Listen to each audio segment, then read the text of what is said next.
Coach, the old cliches is this time of year, defense is ahead of offense. Are you surprised you guys are cooking on offense the way you are? I mean, shooting over 50% at this point in the season? You know, I'm not sure if I'm surprised because, you know, I think our expectations are pretty high. But one thing we can't control is making shots. You know, even in the Virginia game, we had some shots that we'd like to think that we're going to make more than we're going to miss them.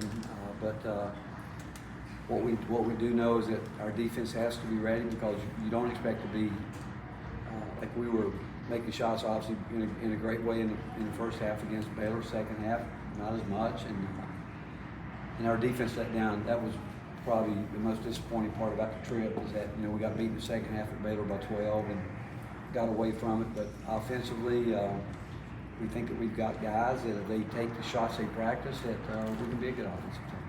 How hard is it to lose a guy like JP this early in the season? Well, it's tough because, you know, he's worked as hard as he could in the off season while we were trying to figure out what was the best way or is the best way to go about it, and we chose the route that we went. And now you look back and say, well, maybe we should have gone the other way, but that's here nor there now. But we'll miss him. But with that said, it gives the opportunity to some other guys. We lose a little bit of the front line bulk that we feel like we needed, but we've got what we've got. We've got to make it work. I felt like I played Igor at the 5 a pretty good bit in the Bahamas. What do you like about that? Well, yeah, again, it gets back there. I mean, you know, when he's there at the 5, he obviously creates a different look for us on the offensive end, where, you know, he can definitely pull those guys away from the basket. But whether it's Cade there, him there, and what allows us to do that is, as much as anybody, is Jemiah Mashack. I mean, because he can play every position on the court and defend every position on the court. But we still feel that Igor is going to get better and better, and the more that we can put a team out there like that, that goes to the versatility of our team right now. We feel like we do have versatility, and we can play it multiple ways. Can Darlingstone help you? Oh, no doubt. Versatility. There's no doubt that that D. Stone can help because, one, he's a big body. He rebounds it. No doubt he's working defensively to do what we need him to do, and offensively we've never questioned that part of his game. And so the fact that he's back, and I think these next couple of weeks are really not just important to him but to all of us. How nice was it to have D. Stone in the lineup? Well, with Cam going down, we needed him, and the fact that he only had 2 days of practice, and we were really proud of what he did while we were over there, because he came in and in the first game really got us going. I mean, he gave us a big spark, and he'll continue to get better. Would you like to see Chaz maybe stay as aggressive offensively in the second half against Baylor as he was in the first half? Probably more aggressive, and we keep telling him that. I mean, when he's open, we expect him to shoot it. He's going to find out, like Dalton did a year ago, that after a game like that, the attention on him is going to even go to a whole different level. So, like our team, he's going to have to continue to improve and learn how to move without the ball, set screens, because if he just stands around, that's what teams want him to do. So it's going to be a whole new experience for him going forward, but it'll be good for him, and the way he handles it and responds will determine, you know, how much further he'll take it. Coach, how much of what you guys are able to do defensively just really starts with Jemiah and Zakai kind of being the tip of the spear? Well, it is. You know, Zakai's a player that goes 94 feet normally and disrupts, you know, teams having to deal with him down the court. In the Duke game, in the Baylor game, we started Jemiah on Jeremy Roach, who was at Duke, and we played him a couple of years ago in the tournament. And so we don't do that a lot. Normally we keep the guy on point guard. We just wanted to get more size on him. And so Zakai can go down the court and do it. And the fact that versatility there gives us I think, obviously one of the very best, if not the best, defensive backcourts in the country at those positions. But Jordan Gainey had a great week of defense. I mean, he was really, really good defensively. And along with Cade, I mean, there's a lot of good things that we took from it. Now it's about sustainability and keeping it.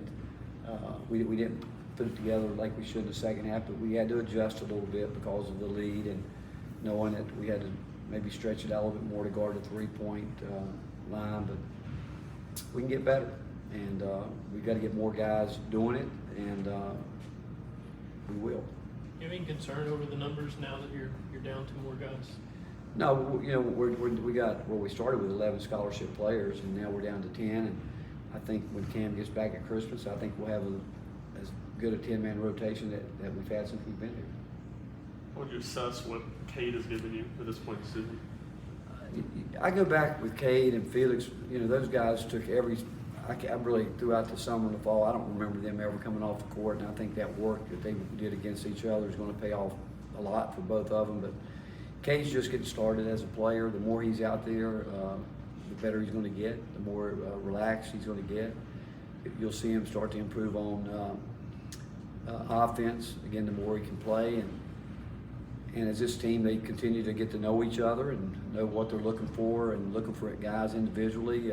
That's where he'll improve. But he had a for the most part, gave us some really good, solid defense too against as good a post player as we'll play in Amir. I mean, he was as strong a player as we've coached against since we've been here. And Kay did everything he could to do his part in trying to deal with him one-on-one.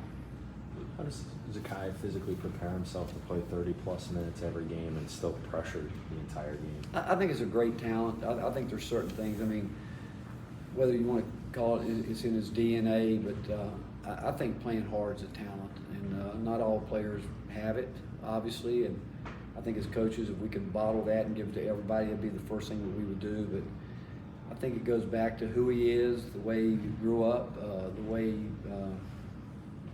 it's just in his DNA, and he doesn't know any other way. He's fearless.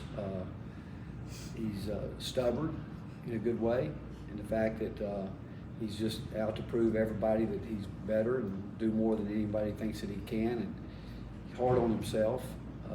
That's where his stubbornness comes in, where he makes it sometimes harder on himself than he does, but he's got so much pride in wanting to be not just the best he can be, but he wants to win above and beyond everything else. I mean, when Chaz got it going the other day, I thought Zakai was the most exciting guy on the court. You know, watching him play, because he's been waiting on him to do it, and he did it, and that tells you a lot about him and who he is as a leader. Zakai's shooting right now. Do you feel like it's shots just not falling, or is Yeah, there something else you see? I don't worry about his shots. I mean, you know, he'll knock them down. I know this: when it counts, he'll knock them down, and he's doing so much more. And people don't realize when you play 35, 36 minutes a game, and that's my fault. But I love it when he's out there, and he wants to be out there. But I think if we gave him more rest, he probably would be shooting the ball a little bit better. But you ask the question, are we better with him being a little bit fatigued or someone else? And I do think as Bishop continues to learn this, and Jordan will play the point, but I do think Bishop can help him in some of those areas. And as soon as Bishop learns to take care of the ball, value possessions, defensively, he's ready to play as much as anyone. But that's why I'm excited. We've got guys that I think are just going to continue to get better. For Chaz? Last two with Pedro.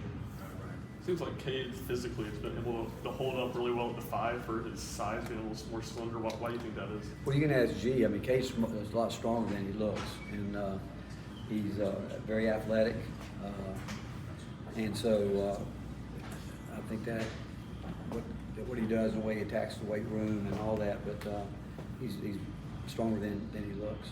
For Chaz to have the games that he did over the weekend, just is that a reflection of the comfort level he is in the system and like his understanding of how you want him to operate? Well, since he just walked in, and I don't know, Chaz, can you answer that question? What was the question? Why were you comfortable? Why was I not comfortable? Why were you comfortable when we got ready to go and play Baylor? You want to tell them what I told you when we were walking out of the locker room, you and I? What did I tell you? You remember? If you didn't shoot it, I was going to what? Set you down. Oh, yeah, you did. So he got the message. Awesome. All right. Thanks. Yeah, one more from Mike. North Carolina now say that Mack Brown won't be back next year. Yeah. How impressive has his career been, and how much has his friendship meant to you? You know, when I saw that, obviously a little sadness, because I've known Mac for over 30 years, and he's been a real blessing in my life, and I'm just so thankful that God brought our lives together. And being with him at Texas for all those years, you couldn't help but learn a lot from him, the way he did things, and certainly happy that after the Texas situation, he was able to go back to North Carolina. And I know he did a lot of great things, not just with the football program, but overall, but truly one of the great coaches that have ever played. He loves his players. He's everything that you'd want your son to play for. And but I love Mack Brown. I really do. And again, I'm just thankful that God brought our lives together. Thanks, Coach. Thank you, George. Appreciate it.